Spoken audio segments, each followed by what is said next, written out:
Good evening and welcome to this week's edition of Close-Up. It's good to be back. This week, Close-Up turns its focus to two capitals, Tehran, which has yet to give its reply to the six-power offer of having its uranium enriched for medical purposes only in other countries. Tehran, which was probably cheered by Russia's statement just this afternoon that tougher sanctions against Iran are unlikely. And then we'll go to Washington, where a storm is raging in the Jewish world over the J Street conference taking place there. J Street, which seeks to replace what it says is the right-wing AIPAC pro-Israel lobby with a left-wing organisation. And first, I'd like to welcome two of our guests to our Close-Up studio this evening. First, Mike Evans, author of the New York Times #1 bestseller titled Atomic Iran, Countdown to Armageddon, How the West Can Be Saved, and also the author of 37 other books, and also founder of the Jerusalem Prayer Team in the United States. And in our Tel Aviv studio, Meir Javadanfar, well-respected Iranian expert who is himself Iranian born and bred. Welcome, Meir. Thank you. Okay, Meir, Mike, let's start with you first, if we may. You wrote a whole book about it. Give it to us in a minute. How can the West be saved? Well, number one, the West has to respond with moral clarity to Iran. 7 years, George Bush tried to stop them. He succeeded in nothing. He had two wars on their borders, Iraq and Iran. They fully intend to go nuclear. There is absolutely no question about it, and they're not going to back down. We're going to have to deal first with oil refinery sanctions. We've got to play that card, and there is a resolution in the Congress right now that has to be dealt with strongly. You actually wrote in an earlier book that there would be a military confrontation with Iran by the end of 2008. We're now at the end of 2009. No military confrontation yet on the horizon. Well, what does that mean? I'm grateful that there's not a military I'm hoping that sanctions can work, but the truth is, Iran fully intends to go nuclear. I mean, only a fool would not believe Iran's going nuclear. They plan to, and they're not going to back down. Why should they? Okay, Meir Javadanfar in Tel Aviv. Is President Obama a fool? Are the five other Western powers fools for believing that there is a chance in diplomacy? Can you hear me, Meir? Oh, we seem to have lost our connection. So until we restore that connection, let's continue with this very interesting conversation with you. Well, there's a point I want to make. Okay. You have a terrorist state. Iran is a terrorist state. It's not a state. It's a hijacked state by a terrorist. Ayatollah Khomeini was a terrorist before he became head of the state. The CIA knew that 15 years before he took over the state. This is a terrorist state. Now, would we ever negotiate with Osama bin Laden if he had a state over an atomic terrorist state? Never.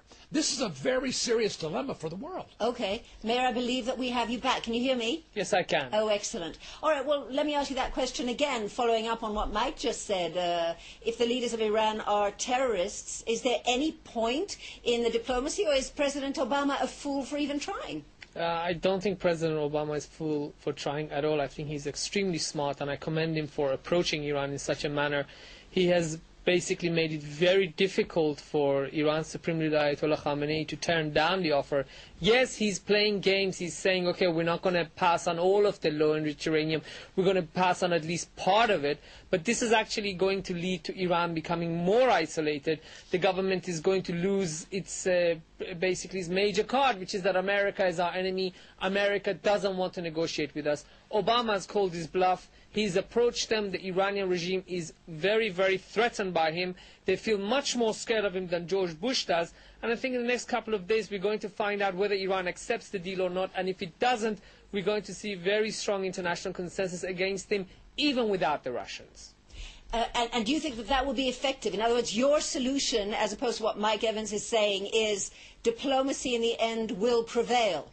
War, we haven't had a war yet, and we don't know if war is going to prevent, because we don't know how much we can set back Iran's nuclear program through a military operation. What we know is that Ayatollah Khamenei is very sensitive about one thing, and that's his own pocket. If we go after the bank accounts of the Supreme Leader, the British government closed down the bank account of his son, Mujtaba Khamenei. He was furious that damaged relations with Britain. I think if Iran refuses to give a clear answer tomorrow, and if we're not happy with the answer, if we go for the pockets of the leadership, the companies they operate, then I think we have a good chance of making the regime stand up and take notice. Okay, interesting point. Mike, what do you have to say? 444 days our hostages were taken. The response to America was $7.9 billion transferred to Iran and the Algerian Accords protecting their territorial integrity. Jimmy Carter, Democrat, liberal left president, they don't fear words. They're emboldened by all these words. They fully intend to go nuclear, and a nuclear state would be a nuclear umbrella for Iran and a nuclear arms race among all the Gulf Sunni oil states. It would be an existential threat to the world. You talk about suicide bombers with enriched uranium. This is crazy, insane. We've got to move quickly with serious sanctions, not just hurting the mullahs economically. The truth is most of the sanctions don't work because the mullahs are so dirty rich, it'll only be the people at the bottom that'll get bit. We've got to deal with the oil card. This is what overthrew the Shah of Iran, the oil card and nothing else. Okay, but when you talk about war, when you talk about a military strike against Iran, are you taking into account the devastating consequences to Israel, to this country, of such a war? Because as we know, it's not only Iran that will respond, it's also Hezbollah and possibly Hamas as well. Listen, they're already responding. Iran is the center of gravity for world terror. There's been more Americans killed by Iran than Osama bin Laden. In Iraq, in Afghanistan, the majority of deaths are IEDs coming out of Iran. Now, the truth is, we have to have an economic war now against Iran. We've got to play the oil card. You don't kill lives by playing that card, but you've got to shut them down from their oil, and you've got to do it quickly and quit all this other talk because they're just flat lying. How are you going to do that? How are you going to play the oil card when the West is overwhelmingly dependent on oil? Refineries, they have none. They have to ship in their oil. It has to be insured. You make it impossible for the companies to insure the oil, so they can't ship the oil. You've got to stop the Iranians from getting oil. Their economy is fragile. They're trying to initiate $1.5 trillion in economic plans in the next 4 years to build refineries. You can stop them dead in their tracks by playing the oil card. Okay, well, Mayor, what do you say? Does that play into your argument? Well, one thing I would like to point out here, and it's extremely important before any of this continues, is that, Mr. Evans, you talk about nuclear suicide bombers.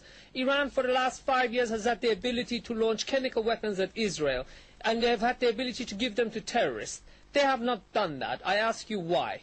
Because the regime, despite the fact that they have damaged America's interest, and yes, they have killed American citizens, I think they've killed even more Israeli citizens, is not the mad regime that you and some other Americans believe that it is. Listen, the answer to your question is simple.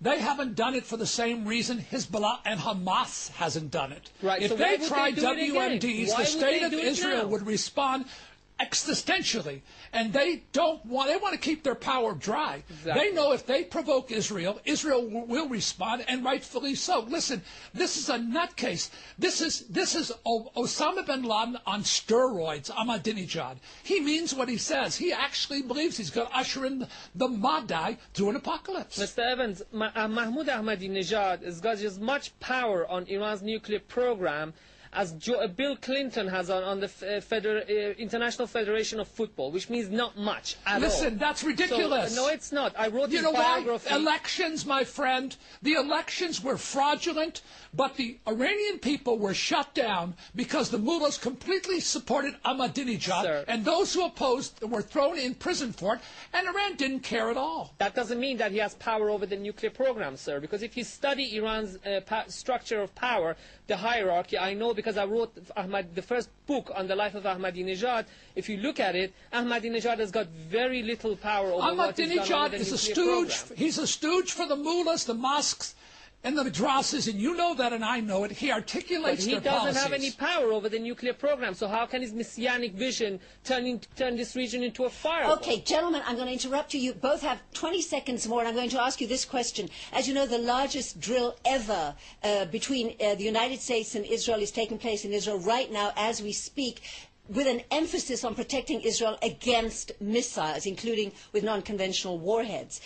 Do you both think that America will eventually come to terms with a nuclear Iran, Mike, you? I think the State Department of America would be happy with a nuclear Iran, but I think the United States government ultimately is going to support Israel as the proxy. They don't want to get their hands dirty, but they can't afford to let the Sunni world go to hell because the Shiites will go after the Sunnis quicker than they'll go after the State of Israel. Okay, Mayor. I think the United States government is going to try its best to stop Iran from becoming nuclear, because that's in the interest of everybody.